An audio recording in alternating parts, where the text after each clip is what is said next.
عبد الرحمن قول لي ازاي اربط جوجل اناليتكس بشوبيفاي عشان اعرف اقرا التقارير براحتي. حلو ده، يلا بينا.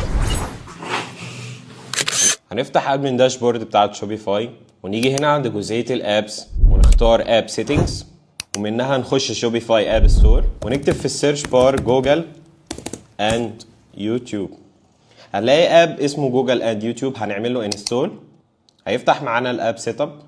هنعمل كونكت جوجل اكونت، بس لازم قبل ما نعمل كونكت جوجل اكونت يبقى معانا اكونت على جوجل اناليتكس. تمام، هنرجع للاب وهندوس كونكت جوجل اكونت وهنربط الاكونت اللي احنا عاملينه على جوجل اناليتكس.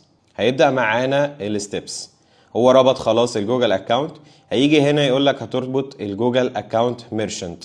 لو انت مكريت واحد هتختاره، او احنا هنكريت واحد دلوقتي.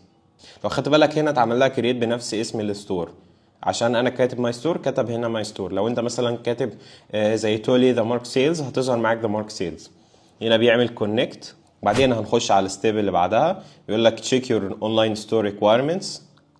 لازم انت تبقى عندك فاليد بيمنتس ويبقى الستور بتاعك شغال، والريفاندز والبوليسيز تكون موجوده متفعله، وفي الاخر خالص هتكونفيرم ان انت عملت المعلومات دي كلها.